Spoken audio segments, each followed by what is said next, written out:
right, cool. Oh, okay. It's total. All right. That's a good chair. It's a lavender chair, so I will take it. Alright. I really, really love your sense of humor, and I'm just so curious as to what like influences you, where like your comedy, like people who you're like, oh, I like that, I want to kind of do that.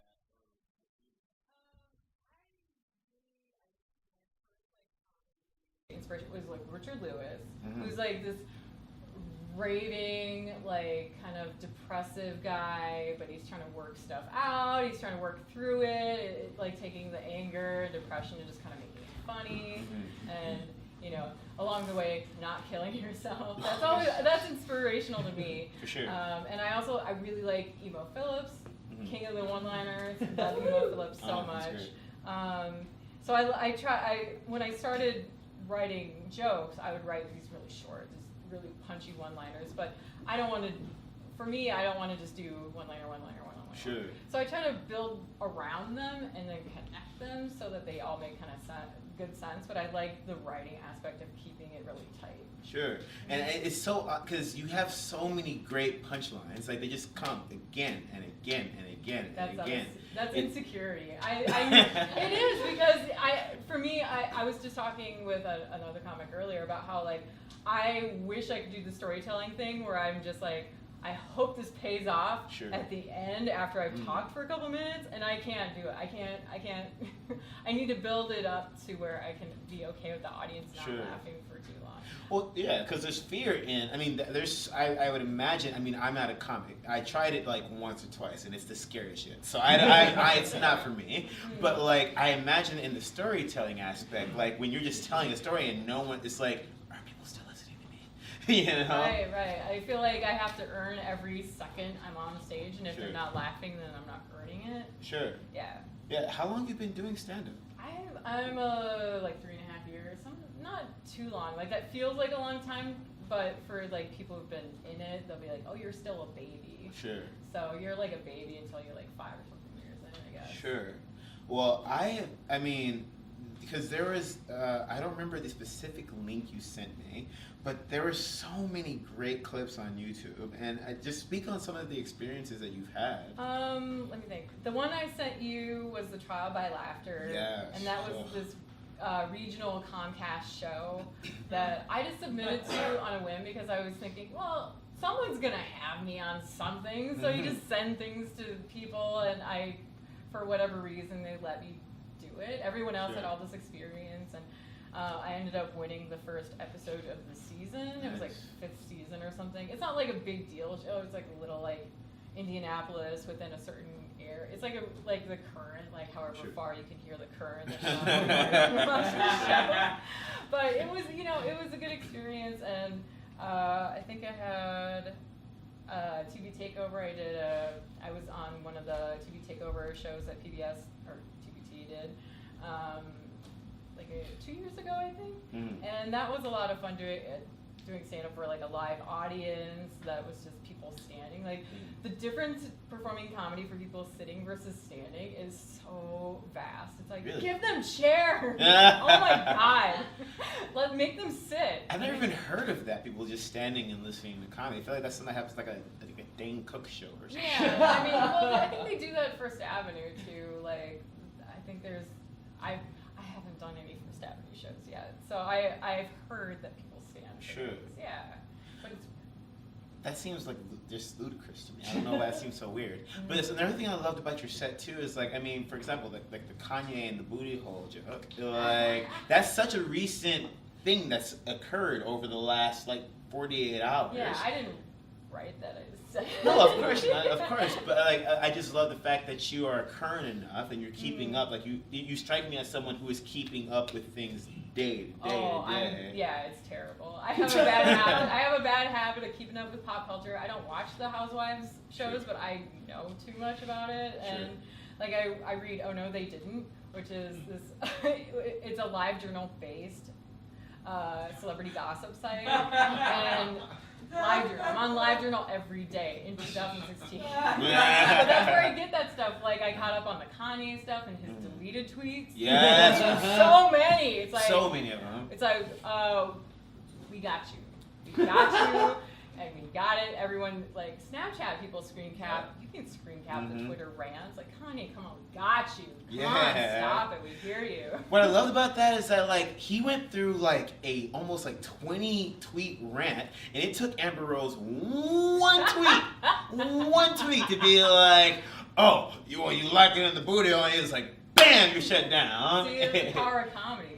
Yeah, exactly. It's seriously though, it is, because like all his were like, yeah, you're nobody in this game, Wiz, blah blah blah. And Amber Rose just sent out that booty hole tweet, and it was like, and game over, checkmate. Exactly, and Wiz had he tweeted the KK. Yeah. And Kanye thought he was referring to Kim when it was a term for weed. Yeah. Wiz was just like, I meant weed. Yeah. And that was it. He went and rolled some more, and he doesn't fuck with it anymore. It's like, that's the way to handle Kanye. You got to kind of take a step back. Yeah. You can't like honor the rage. You kind of have to just give it distance. You also have to kind of just make him feel like he's being ridiculous, which he usually is. He eventually realizes it, and the less you indulge it, the faster he realizes it. Definitely. Yeah.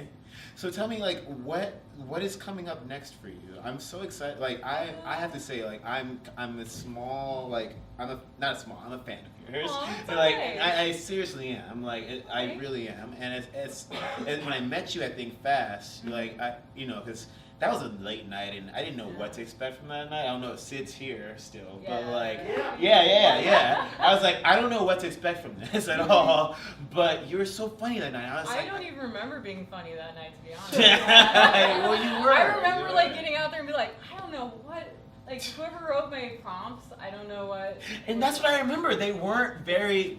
Whoever gave you those prompts was an asshole, because it was things so like mundane, like I don't know, like fucking cheese or something. Yeah, there's something that's happened to me when I've done that, and I feel like, oh, it's a challenge, but then I'm like, I wrote better things. It's because I know you can do better than other people, so I give you the hard stuff. That's so nice. Thank you. Yes. You know, I don't even talk about like Adam Levine and like Miss Piggy and like really uncouth things. But it was, I mean, that was the night I had 3 shows in one night.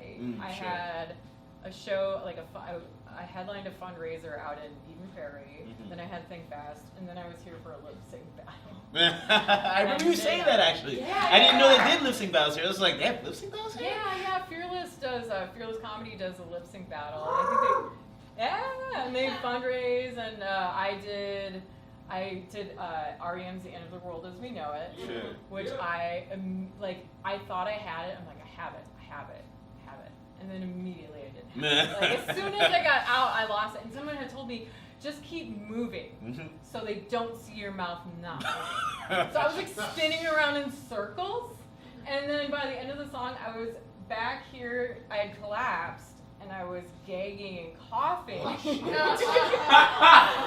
people kind of were laughing and clapping, like, oh, this is a part of it. And then I started really almost coughing something up, and people were like, oh. I hope she doesn't die. It's a part of it. She's got another song to do. And then I had to get up and I did a Justin Bieber song, and the host didn't like Justin Bieber. I don't know what some people just don't like him for some reason. For whatever reason. I don't know. But my toothbrush is a Justin Bieber toothbrush, and it played that song, and that's how I was inspired to the song. And I thought I could be like Bieber-esque, and someone told me I was like the 4th Marx brother, which it would be the 5th. Gummo was the 4th, but you don't speak on it. No, I'm kidding. kidding. Gummo doesn't exist. But yeah, it was a lot of fun. That was like it was the greatest night, but it was also the worst night. For sure. Yeah. For sure. Well, tell us what's going on next. What do you have going on? What's on the docket? Well, I don't have anything super exciting. I run a monthly showcase called Slay, and that's at She Brewing Company. She is spelled Sidhe. I don't get it, but whatever. I host the monthly showcase there, and it's mostly stand-up people, but I'm starting to run out. I like to have some different people every month. I'm starting to run out of people because it's a Friday night showcase, so people who are like working comedians usually have somewhere to be. Sure. But I try to give people who are kind of newer, longer sets, so they can kind of get their feet wet. Because on 3 minutes at a time, it's so exhausting. And I'd rather just like have people use their time more wisely, give them the 10 minutes, have a night where, you know, your time commitment is maybe an hour and a half instead of like a 3-hour wait at Galactic, and just have people grow that way instead of this constant like being crammed in like sardines in a tiny little room and like buying beer just to support the room and stuff. And I also host a podcast called Donut Friday. And I eat too many donuts by a long shot. And that's like every other week. I've been kind of slacking on it because I'm trying to lose weight. And I mean, I'm always trying to, you know, but yeah, the donuts are starting to like, I'm having like nightmares about donuts. In my mind, there's like a giant donut just chasing you with like teeth. Well, it's like my ex in a donut form. He's like an apple fritter, which I don't like, running toward me and like telling me I'm in a pit, a rut or whatever. Is this the same ex that was mad about Drake Night? The same ex that was mad about Drake Night. He's already like morphed into this donut-esque, you know, phantom of the night or whatever. Can I just say, I was totally gonna go to Drake Night, but the same thing happened to me. I was like, I'm tired. I had worked that night. I'd worked a 3 to 11 shift. I was gonna go hang out with my boo, and then all of a sudden I kind of provoked things a little bit. I don't think I provoked anything. I think it was nonsense. But I had said in an email, you're lucky I'm hanging out with you tonight because Drake Night's happening, but I'd rather spend time with you. And he interpreted that as me saying he was my second option because he was lucky. And I'm like, it was a joke. I mean, I can go to Drake Night anytime because they do it all the time because people love Drake. People will keep going. It's awesome. Y'all should go to Drake Night. Drake Night sounds dope as fuck. I'm not gonna lie. It's dope as fuck. And I like Drake. I think he's kind of ridiculous. He's kind of like Kanye light with the arrogance, but he's still like got the softness to him. He's still corny. And I like Drake. I like Drake. So yeah, next big news for me is I'm going to be single for like the next 5 years. I mean, I'm done. I'm so done. Although I have a date on Sunday, so I don't